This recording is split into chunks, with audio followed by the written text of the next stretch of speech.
Hello, my upside down loving friends. I have a bit of a confession to make and an apology. I realized I was looking through my neurology notes last night because I was caching things up. All this content had been filmed for you, was all ready to go. Day 5, everything, days 1 to 5, all filmed. And then I was rereading my neurology notes, preparing for a class on stabilizer muscles, when I reread the notes on eye drills. And I realized that the eye drill that I have been getting us to do, the divergence where we look at the finger, take it away and then look into the distance, is for back bends, not for forward folds. So what does that mean? Well, a couple of things. Number one, it won't have made your forward folds any worse. That's the first thing. It actually won't have made them any worse at all. So we're not going backwards. I'm going to take you through the correct drill today for your forward fold, and I apologize. Basically, I think that it's really important, especially as teachers, that we admit when we've made a mistake, because my goodness, if as teachers we cannot admit that we've made a mistake and put it right, how on earth should we tell our students to be okay in themselves to make mistakes? So I am sorry, please accept my apology, and hopefully all the other stuff that you've been getting through these 5 days of this free challenge will have been useful. But we're gonna add in now the proper drill. Okay. So the correct drill for forward folds is actually convergence. And actually, if you think about it, it makes sense. Divergence, taking away, feel that lifting as you take something away. Convergence, the eyes are coming together. It's coming inwards. It makes sense that it's a forward fold. I should have remembered that. So we're going to do the eye drill. We're also going to come into talking today for day 5 about how we get ourselves into our inversions using alignment. We're going to bring everything together. So alignment, strength, drills, correct brain drills. That was the only one that was off actually. And I'm adding one more brain drill in here that I have revised and researched. So we are already in day 5. Today is Friday, and I am refilming this for you because I want to make sure that you get the right information for day 5. So let's begin. First of all, we're going to warm up. So let's start off with our forward folds. And let's just take a little forward fold, hold on to opposite elbows, see how you're feeling, and then roll up again, take the arms back, and then take another forward fold, and come back up, and last forward fold, and bring yourself back up. Good. By the way, to make it up to you, I'm giving you an extra free video, 5 minutes long, specifically on how to deepen your forward fold and get length through those hammies. So let's come to bring sensory awareness into the body again. So we affect the proprioceptive map through the wrists, and then of course the fingers. We're going to give them little pinches all the way up and down the arm like you're in the shower. A little rub, great. All the way through shoulders, back of the neck, chest, tummy, hips, glutes, back, thighs, all the way down through the leg, backs of the knees, ankles, feet, toes. I'm just going to give an extra bit of attention to my feet by rubbing. This is bringing awareness to the base of my foot as well as the top of the foot. Good. Now, so let's just quickly talk about, so come on down to your mat for a second. Your body is so smart, your brain is so smart, it builds a proprioceptive map of where you are in space. And this makes it feel super safe for whatever it is that you're doing because of the SAID principle, S-A-I-D, specific adaptation to imposed demands. What you get really good at is what you do the most. What you get really good at is what you do the most. Do you spend most of your time upside down? No. You spend most of your time standing up, sitting. Your head is always upwards. So your brain is very comfortable and safe, knows that you are safe when your brain is up. And you have that proprioceptive mapping.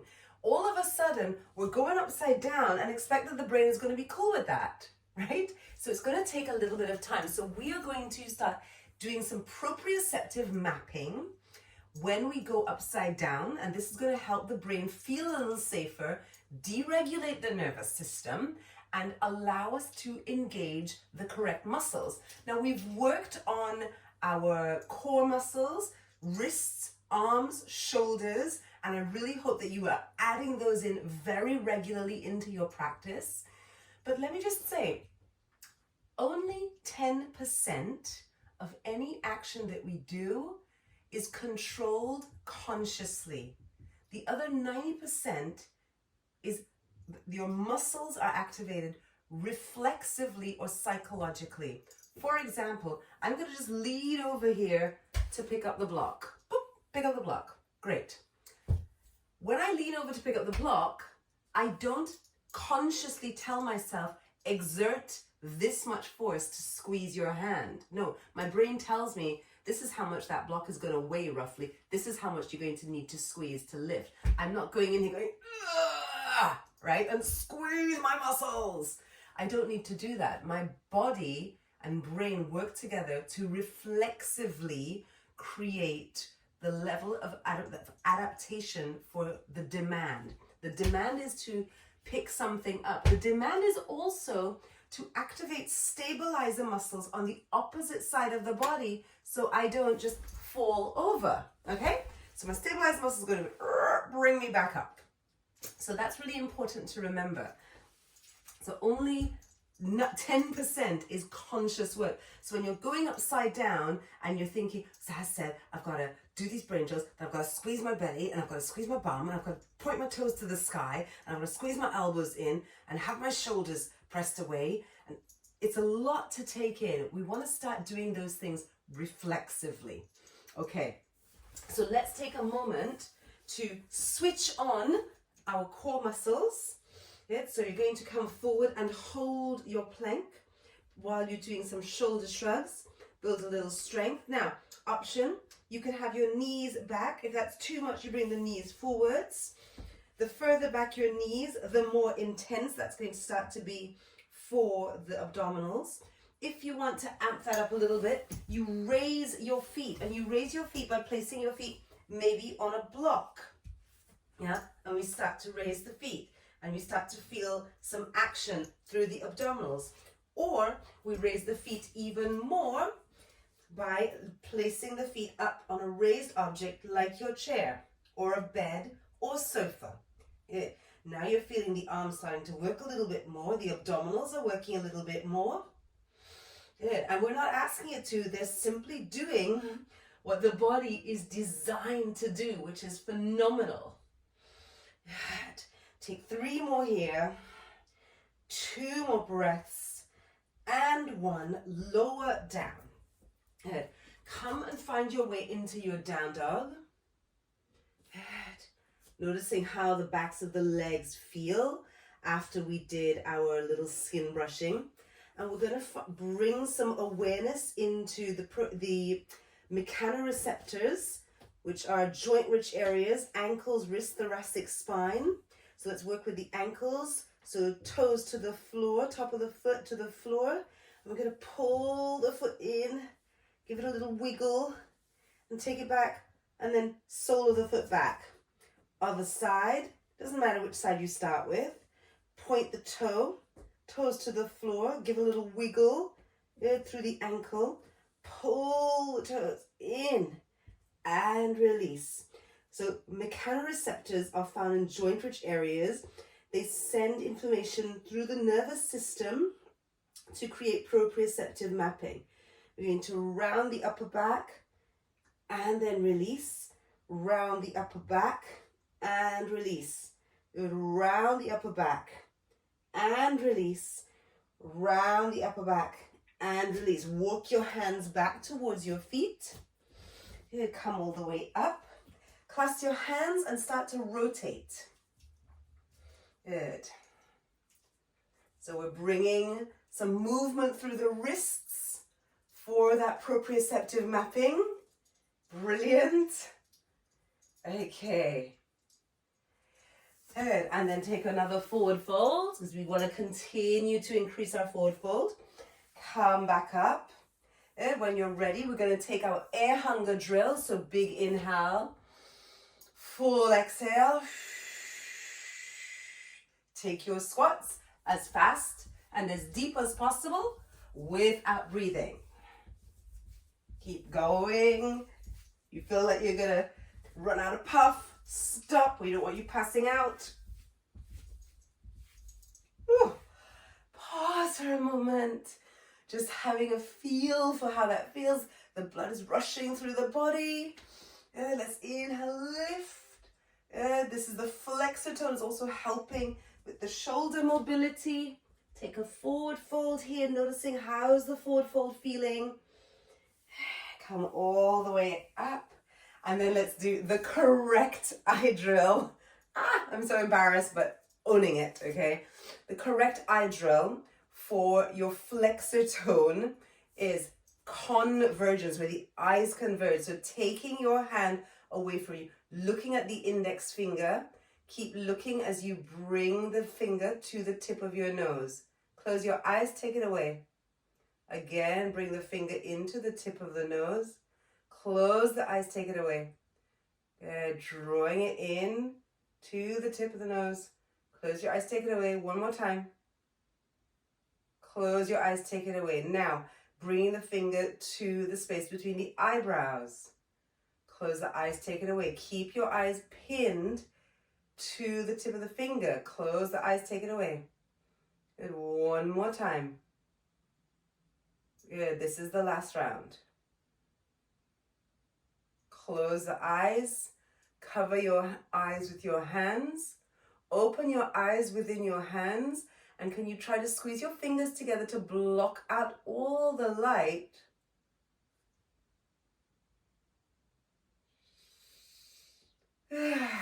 And then start to take your forward fold. How does that feel?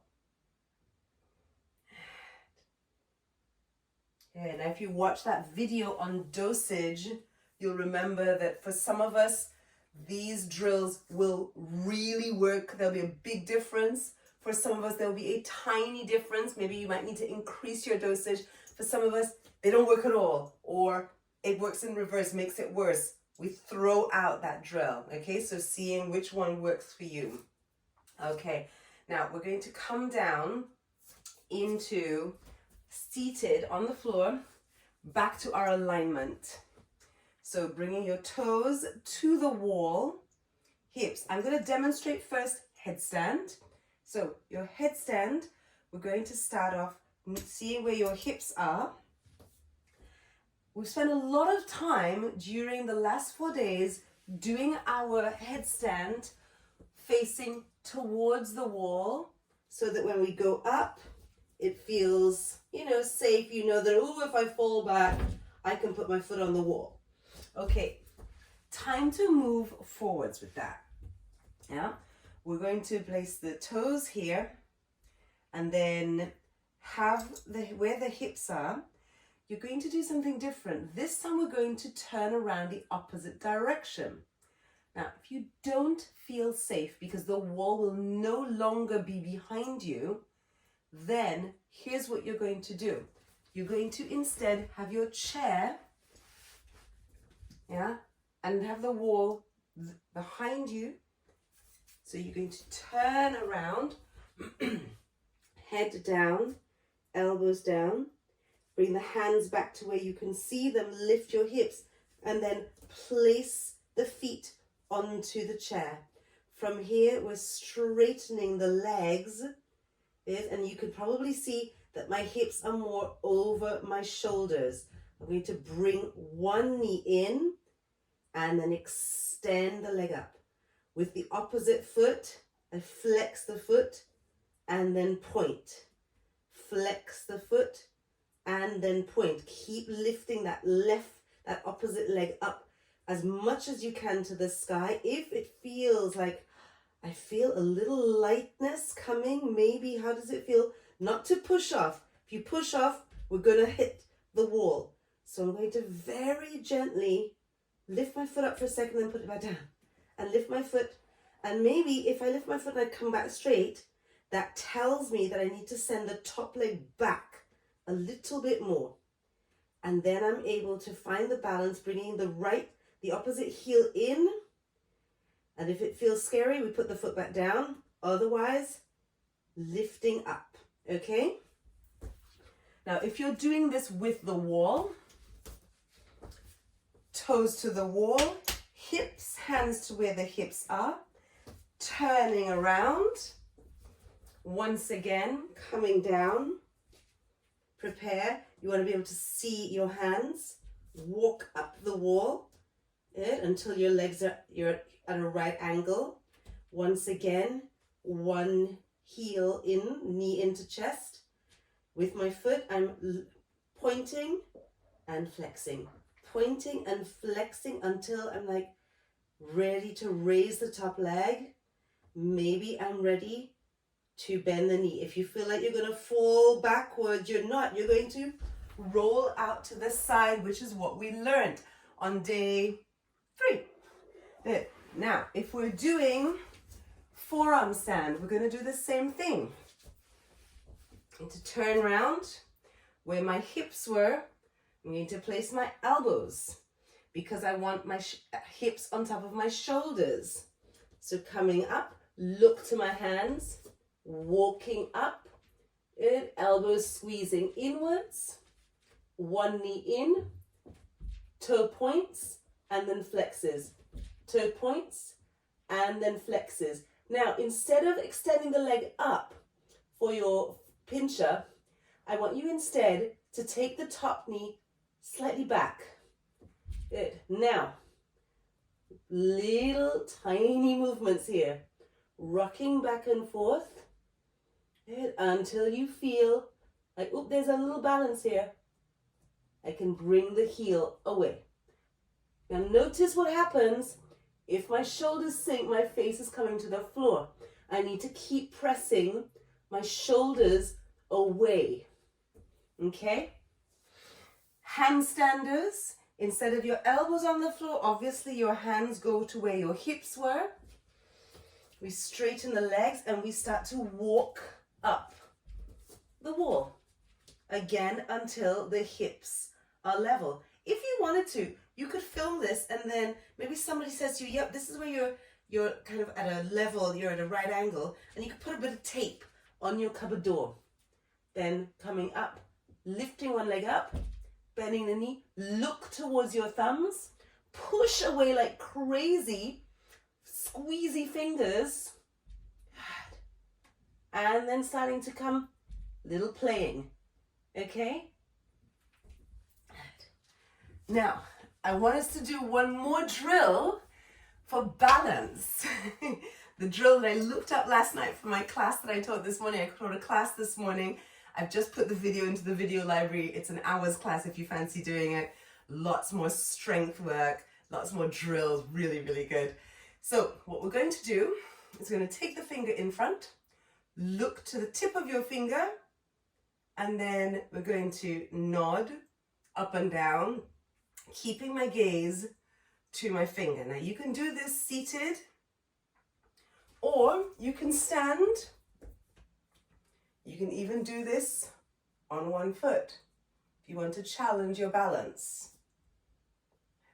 Keep looking at the tip of your finger as you turn to the left, center, turn to the right, center, turn to the left, turn to the right, turn to the left, turn to the right. Now, nose up to the top right. Keep your eye on the finger. Nose to the bottom left. Whoop, that's the tricky one. Nose to the top right. Nose to the bottom left. Nose to top right. Nose to bottom left. Then to center. Nose top left. Bottom right. So I'm making an X. Yeah. You can change features. Notice which one is a little bit more challenging. Yeah, my left side is definitely more challenging. This side is a lot easier. So I'm going to stay working on that left side. Stimulate my brainstem a little bit more. Good. Come down. Let's try our inversion again. Now, you can come back to doing your legs down here, turning, or using the chair. Same process. Yeah, so I'm gonna hands down, turning, head to the floor with my elbows for headstand. I'm gonna bring my hands back to where my elbows were, squeeze my elbows in, climb up, one knee in.